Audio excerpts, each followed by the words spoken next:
Say it again. Ryan Blake's voice cut low and steady, close enough that I could feel it without him even touching me. Say you're not mine. My breath caught, sharp and stupid, because this wasn't how tonight was supposed to go. 30 minutes ago, we were just two rivals at a crowded off-campus party, trading insults like always, surrounded by people who thought our tension was funny. They didn't know it had been building for 2 years, ever since freshman orientation when Ryan took the top spot I'd been chasing my whole life.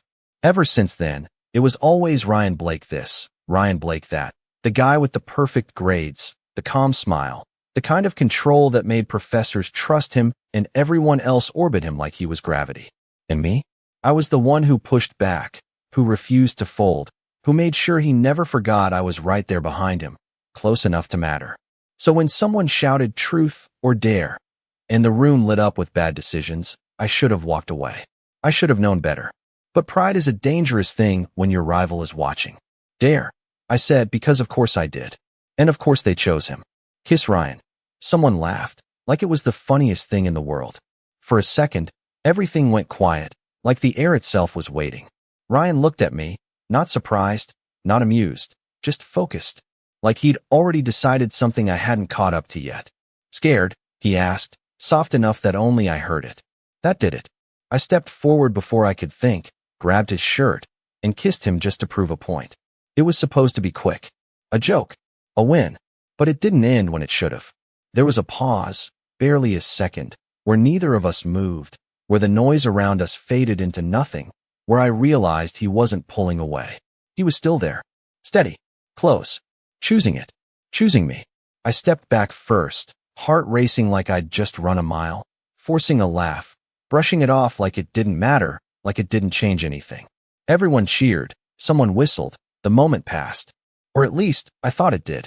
Because now, here we were, hallway half-lit, music muffled behind closed doors. And Ryan had me pinned in place without even laying a hand on me, his presence enough to make it impossible to move. It was a dare, I said, trying to keep my voice steady, trying to ignore the way my pulse kept jumping every time he got closer. That's all. He tilted his head slightly, studying me like I was a problem he intended to solve. Then why? He murmured, stepping in just enough to close the space between us. Did it feel like you meant it? And the worst part? I didn't have an answer. I should have said something clever, something sharp enough to push him back into the neat little box I kept him in. Rival, opponent, problem to solve.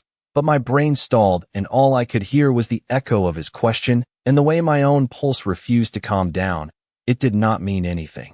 I managed. Even though the words felt thin the second they left my mouth, Ryan did not react the way I expected. No smirk, no teasing comeback. Just that same steady look like he was measuring the distance between what I said and what I could not hide. You are a terrible liar, Ethan, he said quietly and stepped back just enough to give me space, but not enough to make it safe. I exhaled like I had been holding my breath for hours, pushing past him with a scoff I did not fully believe. Get over yourself. Blake, it was a party trick, not a life-changing event. I started down the hallway, forcing my steps to stay even, ignoring the way every nerve in my body still felt too aware, too awake, like something had shifted out of place behind me. I heard his footsteps fall into rhythm with mine, not chasing, not rushing, just their constant. Then it should be easy to forget, he said, and that should have been the end of it. It should have been just another argument, another point scored or lost. But the way he said it made it sound like a challenge, and I hated that it got under my skin. It is. I shot back too quickly, turning toward the stairs. I already did. He caught my wrist, not hard, not enough to hurt, just enough to stop me, and everything in me went still again. His grip was warm, steady, like he knew exactly what he was doing, like he always did. Then why are you still thinking about it? He asked, and there it was again, that quiet pressure that made it impossible to pretend. I pulled my hand free, more forceful than I meant to be, shaking my head like I could shake him out of it.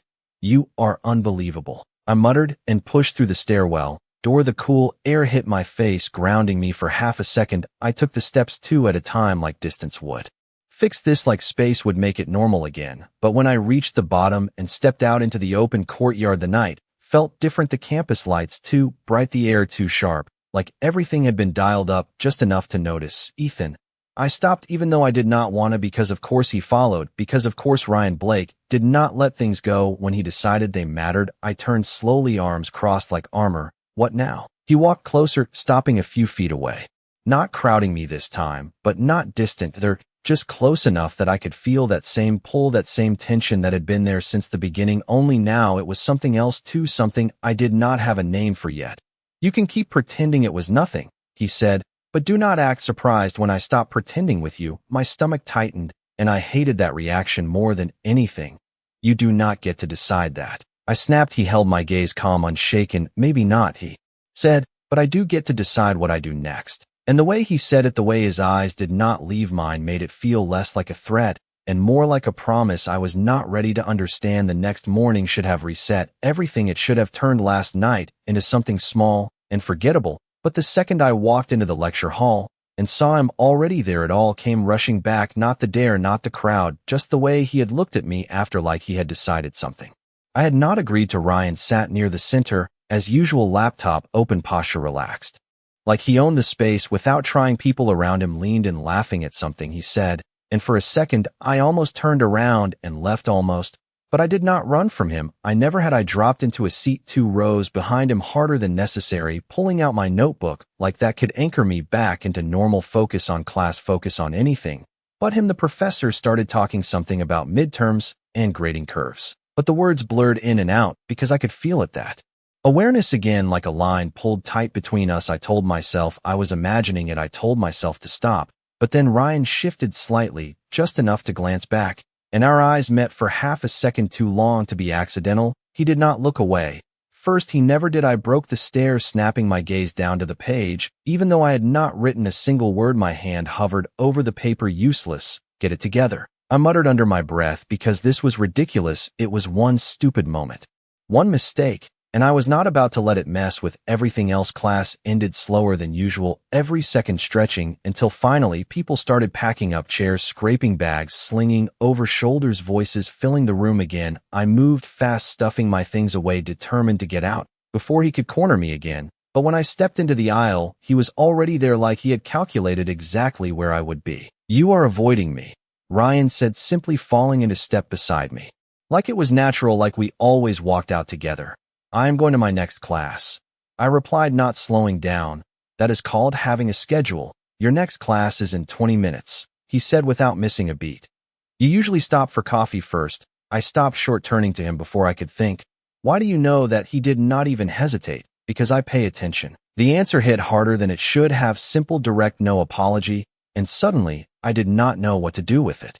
Well, stop, I snapped, stepping back, trying to put space between us. You do not get to just decide. You are part of my routine. Ryan took a step closer, not aggressive, not pushing, just closing the gap, like distance did not matter to him. You made me part of it the second you kissed me, he said, and there it was again, that shift, that refusal to treat it like a joke. My chest tightened, frustration mixing with something else I refused to name. It was a dare, I repeated, but it sounded weaker this time, even to me. He tilted his head slightly, studying me again, like he could see straight through every excuse. Then prove it, he said quietly.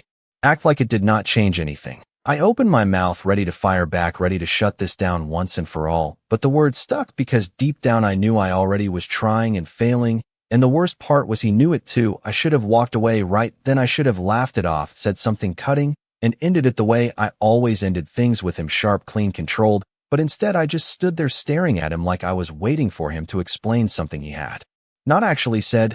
You are being ridiculous, I finally muttered, because it was the only thing that felt safe to say. Ryan did not argue. He did not smirk. He just watched me like he was giving me time to either step back or step closer, and that somehow made it worse. Am I? He asked quietly, and I hated how calm he sounded, like this was not a fight to him, like it was already settled somewhere in his mind. Yes, I said louder this time, forcing the word out like volume would make it true. Nothing changed. We are still exactly the same. He held my gaze for a long second, then shook his head once, slow, deliberate. No, he said, we are not. The certainty in his voice hit harder than anything else because it did not leave room for argument. It did not ask for my opinion. It just existed. And for a second, I felt off balance, like I had missed a step. I tried to recover, crossing my arms tighter. You do not get to rewrite reality. Just because you decided one moment means something.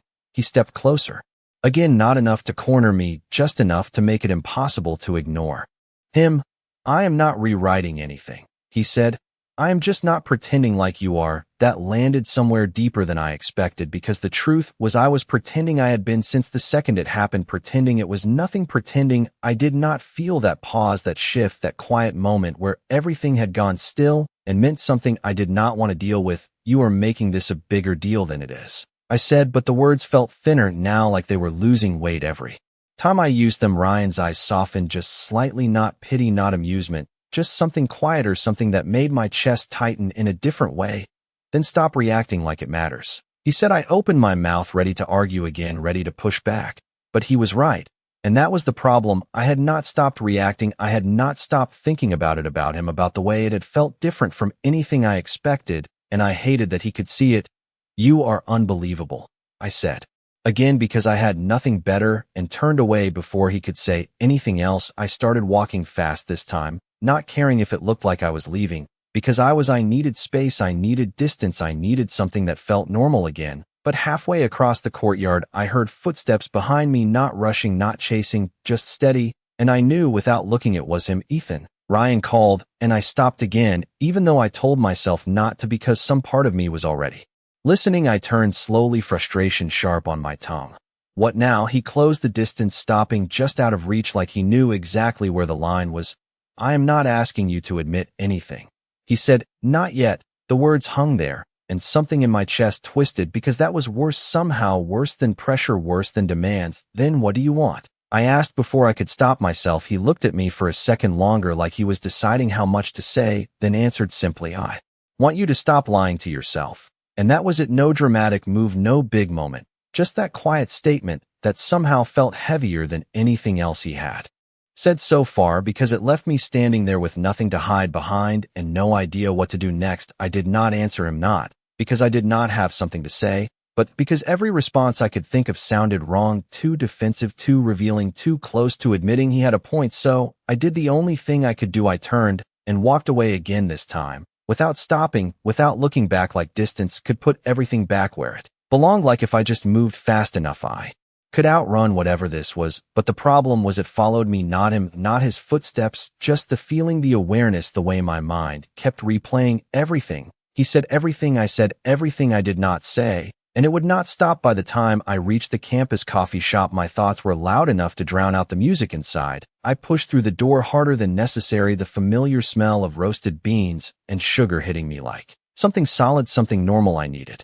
Normal, I needed routine. I stepped into line, staring at the menu like I had never seen it before, even though I ordered the same thing almost every day. You look like you are about to fight someone, a voice said beside me. I turned slightly, recognizing Mia. Instantly, her eyebrow raised like she was already entertained. I am not, I replied, too quickly, grabbing onto irritation because it was easier than anything else. You say that like it is believable, she said dryly, glancing at me, then back at the counter. What happened? Did Blake finally beat you on something important? I let out a sharp breath, something between a laugh and a groan. Do not start, I muttered, but that was enough. That was always enough with her. Oh, so it is about him, she said immediately, interest sharpening. I knew it. You two have been weird lately. We have not, I shot back, but even as I said it, I could hear it, the slight hesitation, the lack of conviction. Mia caught it too. Of course, she did. She always did, right? She said slowly, like she did not believe me for a second. Then why do you look like you just lost a bet you cannot admit you made? I looked away, jaw tightening, because that was too close, too accurate. It was just a stupid party thing, I said, trying to brush it off, trying to make it small again. A dare, that is it. A dare, she repeated like she was tasting the word, then her eyes lit up with something suspiciously close to excitement. Oh no, what did you do? Nothing, I said immediately, which only made it worse because now she was definitely not letting it go. Ethan, she said, leaning closer, lowering her voice like this was about to be the best story of her week.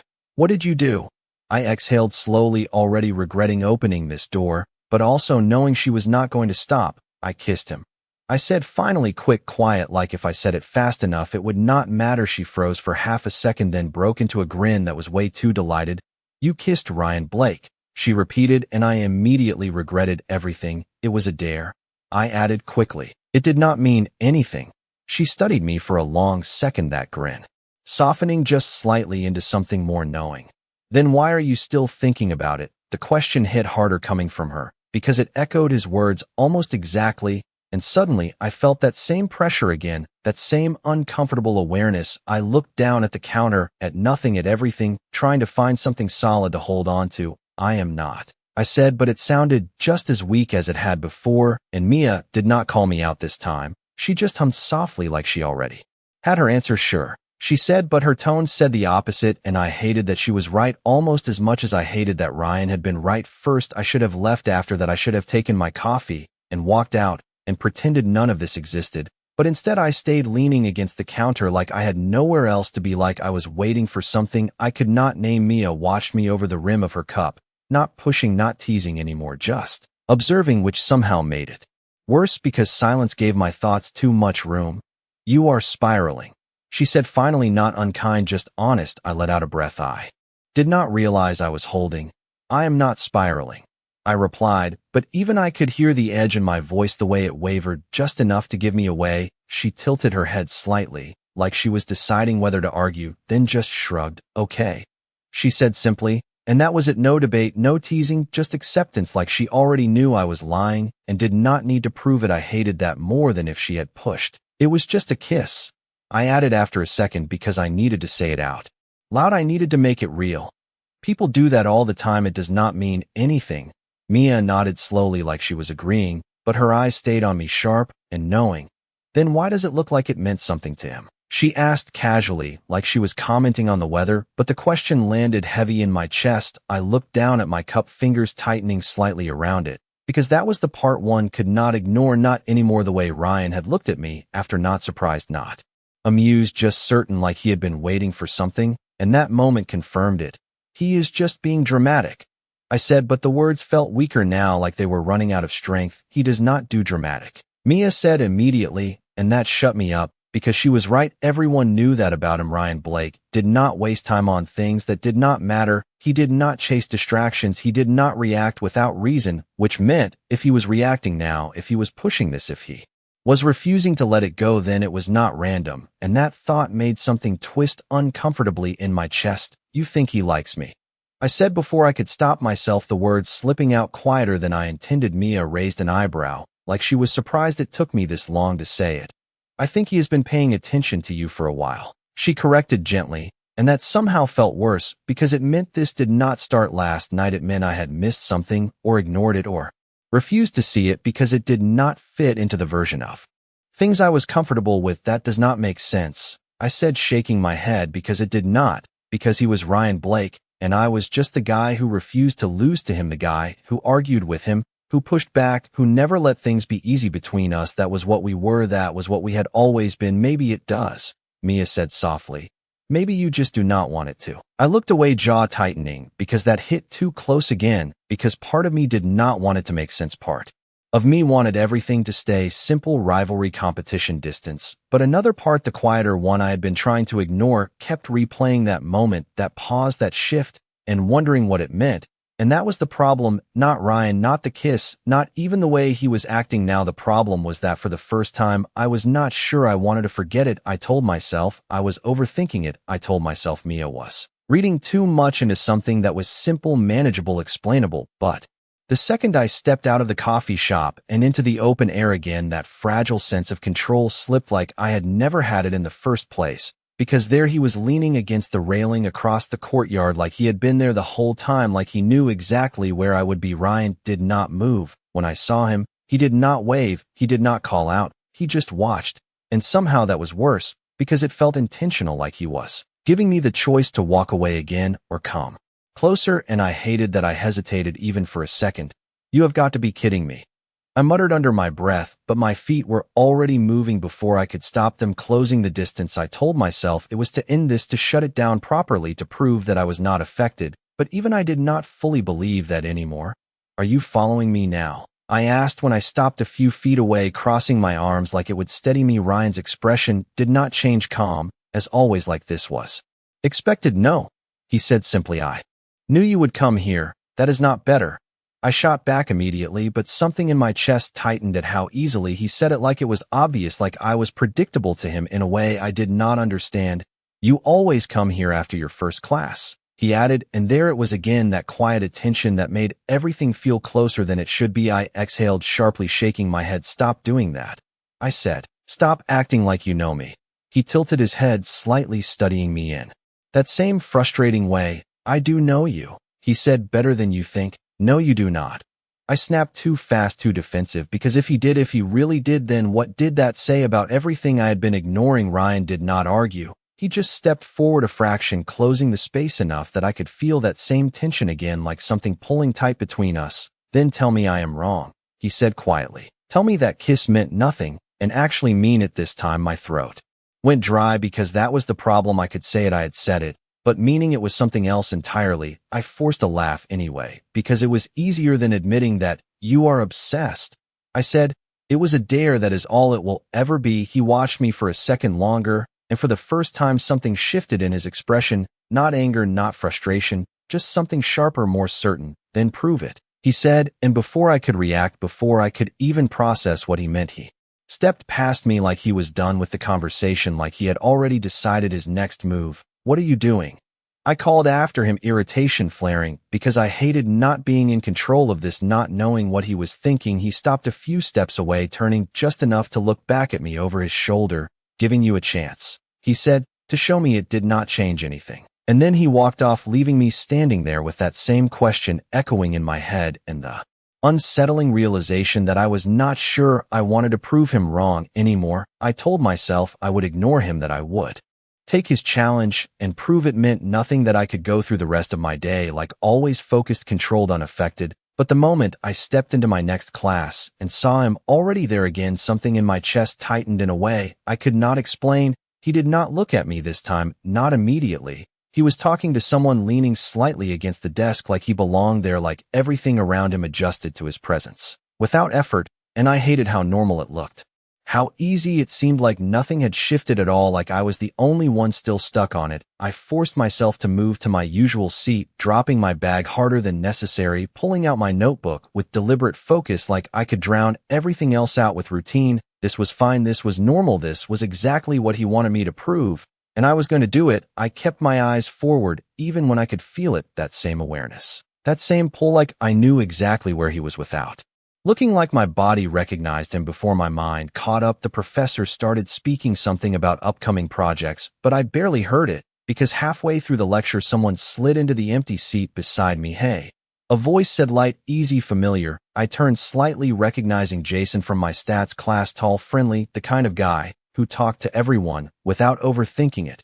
You mind if I sit here? He added, even though he was already settled in. Go ahead, I replied, forcing a neutral tone, because this was good, this was normal, this was exactly what I needed. Something simple, something that had nothing to do with Ryan Blake. Jason smiled, glancing at my notes. You always write everything down like that, he said, kind of impressive. It helps me focus, I answered shortly, trying to keep the conversation surface level, but he did not seem to mind. He leaned back a little, relaxed. We have that group project coming up, right? You already have a partner. Not yet, I said, and that was apparently all the invitation he needed. Then maybe we could team up, he suggested. I have heard you are basically the reason half the class is passing. I almost laughed at that, shaking my head. That is an exaggeration, maybe, he said with a grin, but I would still like to be on your team.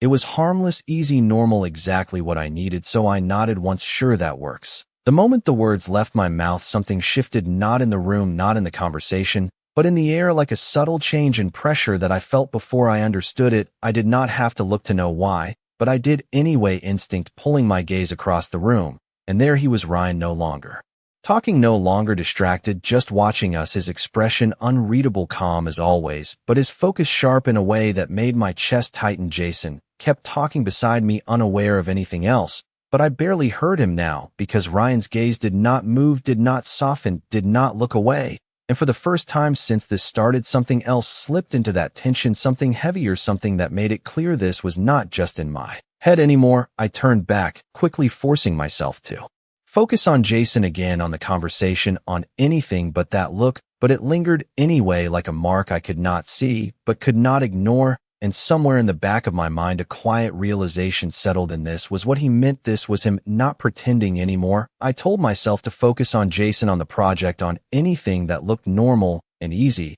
but it was like trying to read with someone staring directly at you from across the room, impossible to ignore even when you refused to look. Jason was still talking something about schedules and deadlines, and I nodded at the right moments, forcing my attention back to him. Because this was what I was supposed to do. This was how I proved it meant nothing. We could meet at the library later this week, he suggested, casually tapping his pen against his notebook. Or honestly, wherever you prefer, I am flexible. The library is fine, I said quickly, maybe too quickly, because I needed structure. I needed something to find, something that had nothing to do with whatever this tension was becoming. Cool, Jason said with an easy grin. Then it is a plan. The professor dismissed the class a few minutes later, chairs scraping, voices rising, people shifting all at once. And for a second I thought I could slip out unnoticed. I gathered my things fast, sliding my notebook into my bag, standing before Jason, even finished packing. But the second I turned toward the aisle, I saw him already moving toward me, like he had anticipated exactly what I would do, like he always did. Ethan, Ryan said, and my name sounded different coming from him, now heavier, like it carried something behind it. I stopped before I could think, because of course I did, because no matter how much I told myself to ignore him, my body kept betraying me. Jason looked between us, confused but curious. Hey, he said lightly, glancing at Ryan. We were just talking about the project. You in this class too? Ryan did not look at him, not immediately. His attention stayed on me. Like Jason was background noise, like nothing else mattered in that moment. We are not in the same group, Ryan said calmly, and there was nothing aggressive in his tone, nothing confrontational, just a simple statement that somehow still shifted the air. Jason blinked, slightly thrown off by the directness, but recovered quickly. Oh well, Ethan and I are teaming up, so it should be fine, he said, still easy, still friendly, still unaware of the line he had just stepped over. I see, Ryan replied, and then finally his gaze flicked to Jason, just for a second, sharp, assessing, before returning to me, like that was all that mattered. That will not work, he added, and the words landed so casually, so quietly, that for a second I thought I heard him wrong. Excuse me, I said before Jason could react, confusion cutting through everything else, because he did not get to decide, that he did not get to interfere like this. Ryan stepped closer, not enough to crowd me, but enough to make it clear he was not backing down. You already have a partner, he said, his voice low, steady, like he was stating a fact, not making a suggestion. No, I do not, I shot back immediately, frustration flaring. Because this crossed a line. This was not just tension anymore, this was control, and I was not about to let him have that. I just agreed to work with Jason. Jason nodded beside me, clearly trying to keep up with whatever this was. Yeah, we just talked about it, he added, uncertain now, like he was realizing he had walked into something he did not understand. Ryan did not even acknowledge him this time. His focus locked on me, like the rest of the room had faded away. Then change your mind, he said simply. And that was it. No explanation, no justification, just that same quiet certainty that made everything feel like it was already decided. My pulse jumped sharp and sudden, because this was exactly what I had been trying to avoid, this shift, this intensity, this feeling that things were no longer balanced. You do not get to tell me what to do, I said, my voice tighter than I intended, but I did not step back. I would not step back. Ryan held my gaze, completely unshaken, and for a second neither of us moved. The space between us charged in a way that made it hard to breathe. I am not telling you, he said finally, his voice dropping just enough to make it feel more personal, more deliberate. I am giving you a chance to choose correctly. And something about that, something in the way he said it, like he already knew what I would do, like he already believed I would choose him, made my chest tighten in a way I could not ignore anymore. For a second, everything went completely still, not the room, not the people around us, but inside me, like my thoughts had hit a wall and did not know which direction to go. Jason shifted awkwardly beside me, glancing between us, clearly realizing this was not a normal conversation anymore. Hey man, I think we already agreed, he said cautiously, trying to keep things light, but there was hesitation in his voice now, uncertainty, because Ryan had changed the tone of everything without raising his voice, without doing anything obvious, just by standing there and deciding. Ryan did not look at him, not even a flicker of acknowledgement. His attention stayed locked on me, like Jason was not part of the equation at all. Ethan, he said again, quieter this time, but somehow more intense, like he was pulling my focus back whether I wanted it or not. You know, this is not about a project. My chest tightened, because he was right, and I hated that more than anything else. This was not about assignments or partners or schedules. This was about that moment, that shift, that thing I had been trying to ignore since it happened. You are making it about something it is not. I shot back, but the words felt weaker now, stretched thin from being used too many times. Ryan's gaze did not waver. No. He said simply, I am refusing to pretend it is nothing. Silence pressed in around us, not from the room, but from the space between us, and for a second I forgot Jason was even there, forgot anyone else existed, because Ryan had a way of doing that, of narrowing everything down until it was just him and me and whatever tension sat between us. Ethan. Jason tried again, more uncertain this time. If you want to work with him, that is fine, I can find someone else. That snapped something in me, frustration sharp and immediate, because this was exactly what I did not want, things shifting because of him, because of this, because I could not keep things simple anymore. No. I said quickly, turning toward Jason. We already agreed, I am not changing plans. But even as I said it, I could feel Ryan watching me, not reacting, not interrupting, just waiting, like he was giving me space to prove something to myself more than to him. And that made it harder, not easier, because part of me wanted to turn back to him, part of me wanted to see if that certainty was still there, if he would push again, if he would say something that made this clearer, but he did not move. He just stood there, calm, composed, like he already had his answer. And that unsettled me more than if he had argued. Fine. He said after a moment, his voice even unreadable, and just like that he stepped back, creating space where there had been none. Do what you want. It should have felt like a win. It should have felt like I had pushed back successfully, like I had proven my point, but it did not. It felt off, like something had slipped out of alignment, like I had made the wrong move in a game I did not fully understand. Jason let out a small breath beside me, clearly relieved, the tension easing for him at least. Okay, that was intense. He muttered, half joking, but I barely heard him because Ryan was already turning away, already walking off, like this conversation was over, like he had nothing left to say. And that was what got to me the most, not the confrontation, not the pressure, but the way he just let it go, like he had already decided something without needing to argue for it. I watched him leave longer than I should have, something unsettled twisting in my chest because it did not feel finished. It did not feel resolved. It felt like the opposite, like something had just started, and I had no idea what came next. I should have felt relieved walking out of that classroom with Jason talking beside me about timelines and shared documents and meeting schedules, but the relief never came. It just felt hollow, like something had been left unfinished, like a conversation cut off at the wrong moment. You good? Jason asked, glancing at me as we stepped into the hallway, and I realized I had not responded to anything he said for at least a minute.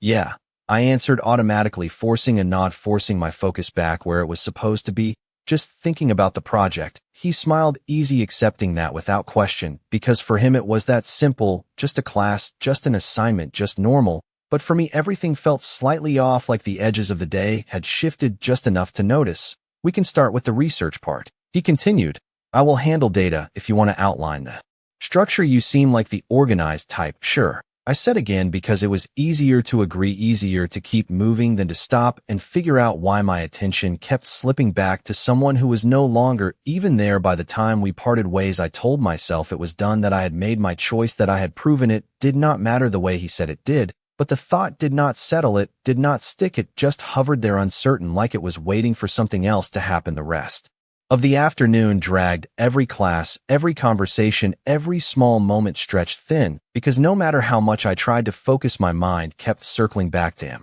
To the way he had stepped back without arguing, to the way he had said fine, like it was not defeat, like it was something else entirely, something I could not read, and that bothered me more than if he had pushed harder, because Ryan Blake did not walk away unless he had already decided something, and I did not know what that meant for me. By the time evening rolled around, I was restless in a way I could not shake, my apartment too quiet, my thoughts too loud. I ended up back on campus without really deciding to go, just walking until familiar buildings replaced the empty streets, until the library lights came into view, bright and steady, like a promise of focus, of control, of something I could actually manage. I stepped inside, grateful for the silence, for the rows of books, for the quiet hum of people working. Because this was my space, this was where things made sense. I found a table near the back, setting my things down, opening my laptop, forcing myself to dive into notes, anything to ground myself.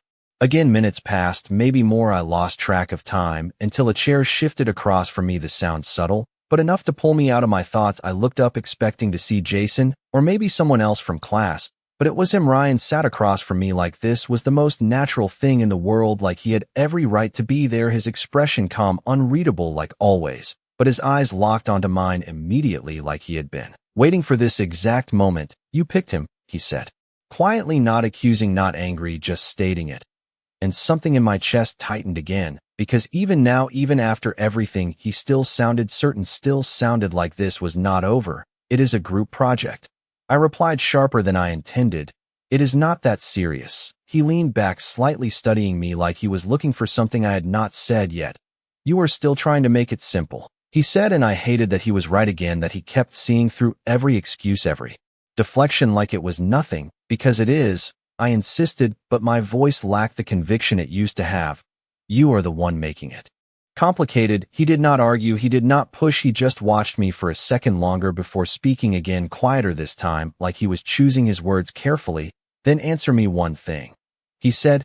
"If it meant nothing, why are you here instead of anywhere else?" And just like that, the question landed heavy enough to make everything else fade, because I did not have an answer, not one I was ready to say out loud. I opened my mouth to answer, but nothing came out, not because I did not have something to say, but because every answer felt like it would give something away, and I was not ready for that yet.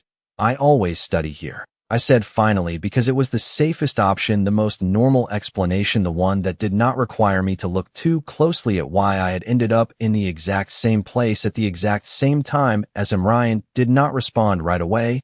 He just watched me like he was weighing the truth in what I said against everything else he had already seen you do. He agreed after a moment, his voice calm, but there was something else under it, something quieter, something that made it clear he was not convinced. "But not tonight." My chest tightened, because that was the problem again. He noticed everything, he paid attention in ways that made it impossible to hide behind routine or habit. "You do not know that," I replied, but it sounded weaker than I wanted it to. Ryan leaned forward slightly, resting his forearms on the table, closing the distance just enough to make it harder to ignore him without making a scene, without drawing attention. "I do," he said quietly, "because you are not working." I glanced down instinctively at my laptop, at the blank document, at the notes I had not actually read, and irritation flared, because he was right again, because I had been sitting here doing nothing but thinking about him, about this, about everything I was trying to avoid. "I just started," I muttered, but even I did not believe it. He did not call me out directly, he did not need to, he just let the silence stretch between us long enough for the truth to settle on its own. "You keep trying to prove it meant nothing," he said after a second, his voice softer now, less confrontational, more certain. "But everything you do says the opposite." I looked up at him, frustration sharp in my chest, because I hated how easily he said it, like it was obvious, like I was transparent to him in a way I did not understand. "You are reading into things that are not there," I said, but the words felt thinner every time I used them, like they were losing their ability to protect me. Ryan shook his head slightly, not dismissive, not annoyed, just sure. "No," he said. "I am paying attention to what you are trying not to admit." The words hit harder than I expected, because they landed too close to something real, something I had been circling around without naming, and for a second I did not know how to respond, because arguing felt pointless and agreeing felt impossible. "Why do you care?" I asked instead, the question slipping out before I could stop it, because that was the part one did not understand, the part that did not fit into anything I knew about him. "Why does this matter to you at all?" He held my gaze for a long second, like he was deciding something again, like there was a line he could cross if he chose to. And this time, when he spoke, his voice was quieter, more deliberate, like each word was intentional. "Because I do not do things I do not mean," he said simply, and something in my chest tightened at that. Because it was not dramatic, it was not exaggerated, it was just honest in a way that made it harder to dismiss. And I did not stop that night, because I did not want to. My breath caught slightly before I could stop it, because hearing him say it out loud made it real in a way I could not ignore anymore. Not a misunderstanding, not a coincidence, not a joke, something chosen, something intentional. I looked away, first this time, my thoughts scattering, because this was moving too fast, too direct, too close to something I was not ready to face. "That does not change anything," I said, but the words lacked the certainty they once had, and we both knew it. Ryan did not argue. He did not push. He just leaned back again, watching me with that same steady focus, like he was giving me space to catch up to something he had already accepted. "It already did," he said quietly, and the worst part was I was starting to realize he might be right. I stared at the table for a second longer than I should have, because looking at him felt like stepping too close to something I could not control anymore, like if I met his eyes again, I would have to admit something I was still trying to outrun.